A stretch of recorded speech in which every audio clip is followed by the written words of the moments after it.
German enterprises are facing a wave of disruption.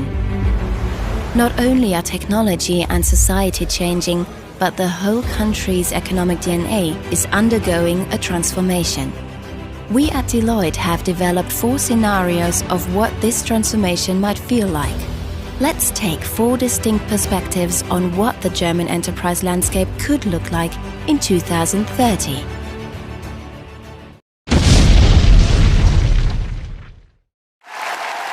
Assalamualaikum warahmatullahi wabarakatuh.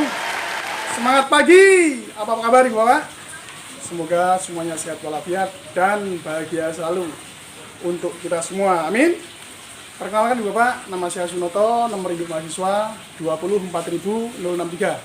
Saya mahasiswa aktif semester Gasal MMSDM Fakultas Ekonomi Universitas Islam Sultan Agung Semarang. Video ini Ibu Bapak saya buat dalam unit tugas mata kuliah Sistem Informasi Organisasi yang diampu oleh Bapak Dr. Andes Haji Bejo Santoso MT PhD. Kali ini Bapak saya akan menyampaikan tentang Opportunity Cloud tahun 2030. Nah, triliunan dolar dari cloud itu Bapak yang akan kita dapatkan di tahun 2030 dari opportunity ini.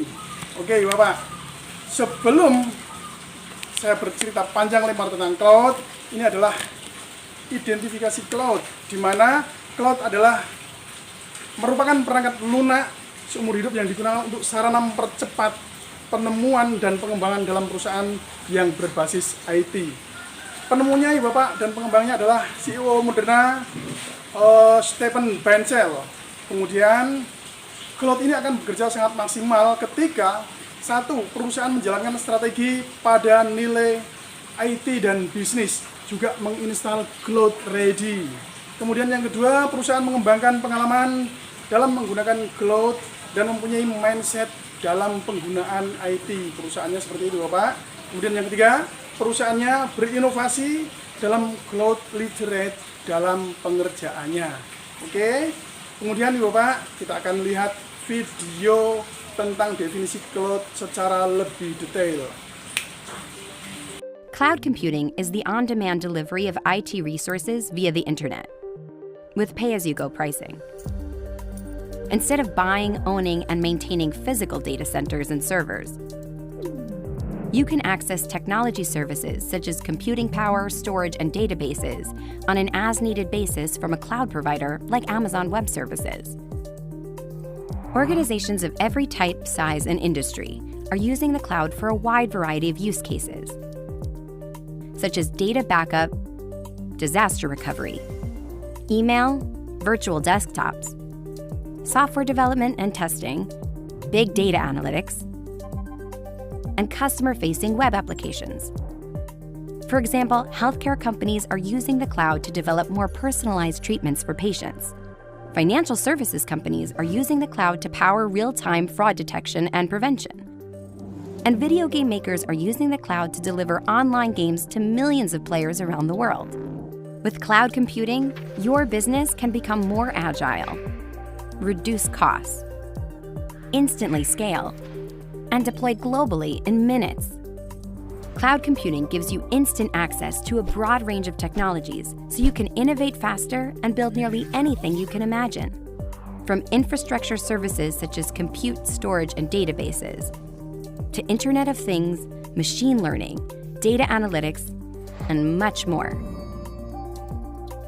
Nah, setelah melihat video tersebut Pak, gambaran dampak penggunaan cloud di beberapa industri, yaitu Pak, ada beberapa industri di sebelah saya ini terlihat.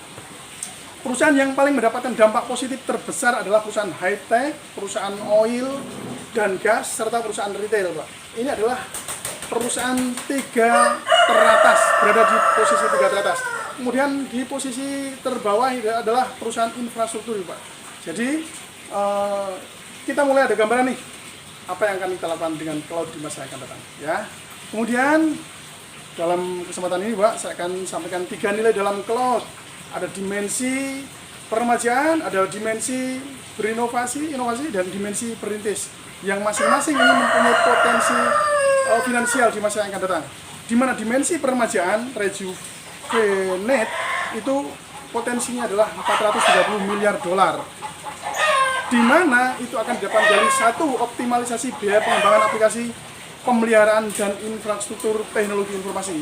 Yang kedua, penggunaan resiko peningkatan ketahanan bisnis organisasi.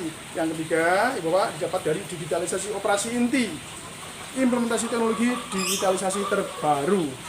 Oke, Bapak, kemudian dimensi inovasinya, Bapak, itu mencakup pertumbuhan dari kasus penggunaan baru dan yang disempurnakan, cloud-nya ya. Kemudian pengembangan produk yang dipercepat, peningkatan kelincahan model operasi, kemudian konfigurasi cloud, dan kemudian akses ke daya komputasi. Yang ketiga, Pak, skalabilitas tinggi, mempunyai akses yang elastisitasnya sesuai permintaan dalam kapasitas komputasi dan penyimpanan untuk skala di seluruh segmen pelanggan, geografi, dan jaringan.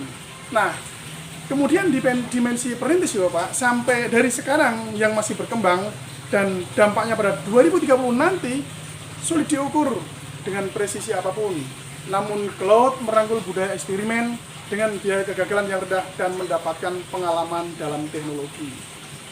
Ini Bapak, ada 7 nilai penggerak yang dapat membantu cloud menghasilkan lebih dari 1 triliun dolar pada tahun 2030 nanti, yaitu penggerak optimalisasi biaya pengembangan aplikasi dan pemeliharaan, juga infrastruktur IT, kemudian peningkatan ketahanan bisnisnya, kemudian implementasi teknologi terkini, pencapaian digitalisasi dalam operasi inti melalui kasus penggunaan analitik IoT dan otomatisasi, Bapak.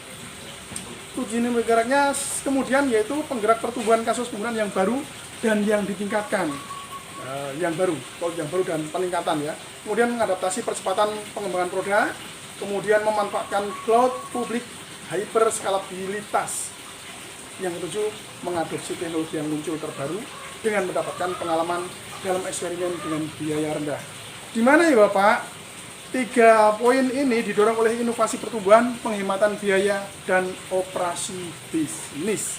Nah, di dimensi peremajaan ya Pak, nilai penggeraknya 1, pengoptimalan biaya IT, di mana penggunaan cloud yang efektif dapat meningkatkan pengembangan aplikasi dan produktivitas. Ini menghasilkan keuntungan 10 menjadi 60% ya Pak. Kemudian peningkatan ketahanan bisnis yang kedua. Ini cloud meningkatkan integritas platform melalui proses dan kontrol keamanan otomatis yang disematkan di dalamnya. Nah, ini sangat menguntungkan. Kemudian yang ketiga, operasi inti, Pak. Cloud mempercepat kerja. Itu penting, mempercepat kerja. Membuka kunci implementasi teknologi terbaru dan solusi digitalisasi di back office, Pak. Seperti akuntansi berbasis analitik dan talent management. Jos? Oke, lanjut ya. Kemudian di inovasi Bapak, nilai penggeraknya yaitu pertumbuhan dari kasus penggunaan baru dan yang disempurnakan. Bagaimana cloud membantu perusahaan untuk bereksperimen dengan aplikasi dan model bisnis baru dengan biaya lebih rendah dan kecepatan lebih tinggi, Bapak. Yang kemudian nilai penggerak yang kedua adalah pengembangan produk yang dipercepat. Dengan cloud, Bapak, perusahaan dapat lebih mudah mengkonfigurasi solusi di cloud, mengimbangi kecepatan perubahan bisnis dan menciptakan kecepatan responsif dalam perubahan perusahaan. Nah, ini Bapak. Kemudian penskalaan cepat. Bagaimana cloud dapat dimanfaatkan untuk menskalakan produk secara instan, cepat ke segmen pelanggan, geografi, dan saluran jaringan yang lebih luas. Perusahaan dapat memperoleh akses ke elastisitas, berorientasi pada kebutuhan dalam komputasi dan kapasitas penyimpanan guna meluncurkan dan membangun bisnis baru. Jos? Oke, Pak. Kemudian di dimensi pionir, Pak, perintis, cloud memang berarti untuk bereksperimen dengan teknologi baru. Jadi ini baru. Adopsi teknologi yang muncul ini yang akan dilakukan di nilai penggeraknya ini, dan cloud dapat mempercepat proses transformatif teknologi yang belum mencapai adopsi massal. Oke, Bapak. Berikutnya kita akan melihat lebih jelas tentang opportunity cloud kemudian hari. Pada sesi kedua mengenai cloud computing, kita akan membahas peluang pasar cloud computing di Indonesia. Berikut ini adalah hasil survei dari IT Report dan IDC. Terlihat peningkatan anggaran belanja IT di Indonesia dari tahun 2009 hingga 2010 sebesar 0,44 miliar US dollar menurut IT Report, sedangkan menurut IDC sebesar 0,6 miliar US dollar. Apabila anggaran belanja ini lebih diperinci, belanja IT terbesar di Indonesia dipergunakan untuk hardware, mengalahkan belanja software dan IT service yang angkanya mencapai lebih dari 60% dari belanja total menurut IT Report dan lebih dari 80% menurut IDC. Nilai pasar cloud computing di Indonesia masih tergolong kecil dan diperkirakan hanya mencapai 2,1 triliun rupiah di tahun 2011. Dari total tersebut, layanan software as a service mendominasi dengan kontribusi sebesar 40%. Berikut ini adalah calon pelanggan pengguna cloud computing, termasuk diantaranya BUMN, ISP, Telco, dan UKM. Oke, setelah kita tahu definisinya, kita tahu opportunity bahwa ada 4 tindakan utama dalam memulai cloud di masa yang akan datang. Yang pertama adalah, Ibu Bapak, tetapkan aspirasi bisnis yang ambisius dan mendesak. Kemudian, meneruntutkan kasus berat, potensi yang berpotensi pada ekonomi, Bapak, penekanan di ekonomi. Kemudian yang ketiga, mengadopsi cara kerja cloud natif yang gesit. Yang keempat, Bapak, bangun platform cloud yang terstandarisasi dan otomatis. Kemudian yang keuntungannya kalau kita lakukan itu adalah cloud membantu perusahaan bergerak lebih cepat dan mengurangi biaya. Otomatis ya Pak, untungnya perusahaan lebih tinggi karena biayanya berkurang. Kemudian yang kedua, cloud juga dapat mendukung inovasi dan integrasi yang kuat serta menciptakan teknologi yang baru. Lalu yang ketiga, cloud membantu perusahaan dalam mencapai keuntungan triliunan dolar. Jos! Oke Bapak, kita sampaikan kepada Anda semua bahwa hari ini istri dan anak-anak Anda sudah terlalu lama menunggu sukses Anda. Jangan biarkan mereka menunggu lebih lama lagi. Ambil tindakan sekarang juga. Oke Pak, saya yakin apa yang saya sampaikan sangat bermanfaat buat Anda semua. Salam senyum bahagia selalu. Assalamualaikum warahmatullahi wabarakatuh.